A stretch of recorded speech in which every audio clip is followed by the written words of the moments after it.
So a question I would have for you, and it's funny because I got my planner out here because of, our appointment. What do you got going on this week? What do you got going on next week? What does your planner look like? So here's my planner. This is what my planner looks like. I've hold up for the camera, right? That's what my planner looks like. And just so you think, that's not like there's another week, so this isn't like it's not like I'm doing this for, photoshopping this stuff. Here's another one. There's another week, a couple weeks ago. So what's your planner look like? What does your calendar look like in terms of spending the time on the things that are most important to you? In our conversation about what's pretty important, I think everybody in this room is investing in and owning more multifamily. What's your frickin' schedule look like? Because based on the emails that you've been sending me, I'm not seeing a lot on your schedule. I'm not. And,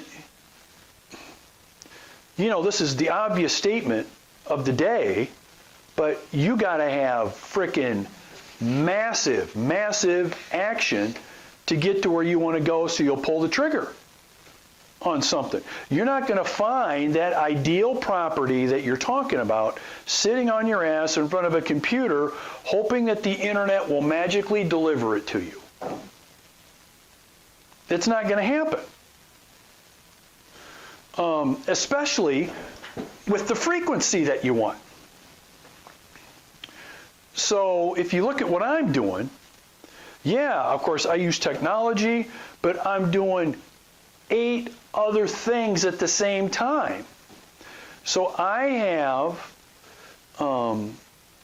10 times more opportunities than you do because of what I'm doing each and every week. And sure, there's a difference between just busy work that isn't productive, of course, and working on the shit that's productive. But I don't feel sorry for you at all.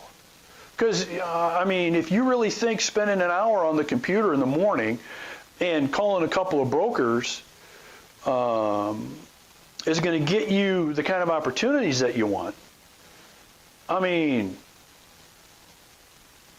you're on Fantasy Island. By the way, if those of you on video know what I mean by Fantasy Island, please message me, because I got a feeling not a lot of people do that are my age or that are younger than me. But you are. So one of the things that life has for us, which is just the way it is, it's all about price paying. So whatever you want, you have to pay a price to get it. We can come up with hundreds of examples. You want a $50 million net worth. You want to have 6-pack abs and 3% body fat. You want to own 2,000 units yourself. Whatever it is, there's a price that's going to be paid. And so the conversation of, am I willing to pay the price to get that, is a conversation you just got to have with yourself. And if you have significant others in your life, you got to have that conversation with them too, especially, and I'm not picking on women, but I'm just telling you this is a fact, because I've been doing this for almost, 35 years. Most women are adverse to investing in real estate. They think it's too risky. Of course, I'll get hate mail for this, but I'm not saying, I'm not stereotyping, I'm not saying all women, I'm not. But I'm saying most women, in my dealings with investors for 35 years, have no interest in real estate. Most. They think it's too risky. So the problem for men or women that are married to women that see this as a risk, it's a really big problem. So that's why you got to be wondering, are you willing to pay the price to get to where we've talked about you getting to if you have that elephant in the room? That's just an example. So you got to be willing to pay the price for all of that. And if you're not, fine, that's okay. But you need to know that now and have that conversation now versus finding out once you're in it now and spending 2 or 3 months on it and finding out, this isn't going to work. So back to my example. I've had fights in my office, multiple fights. Spouses fighting with each other over this. One's willing to pay the price, one has no interest in paying that price, nor do they have any interest even being in my office. Okay. So all that comes together, all of it.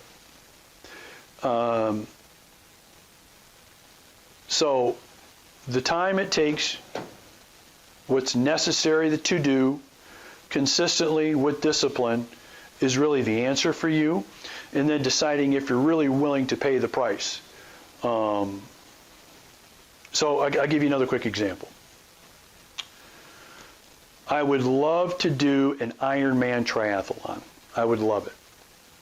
26-mile marathon, I don't know how many 100 and some miles on the bike, how many miles swim. Like the full Ironman, okay? I'd love to. I can see myself doing it.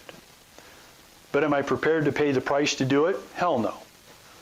I'm not prepared to train 6 hours every day, be so sore I can hardly move, deprive myself of food, and all that stuff. I don't want to do that. So I already know I'm not going to do it. So that's an easy example, but that's the kind of conversation you want to be having. Okay?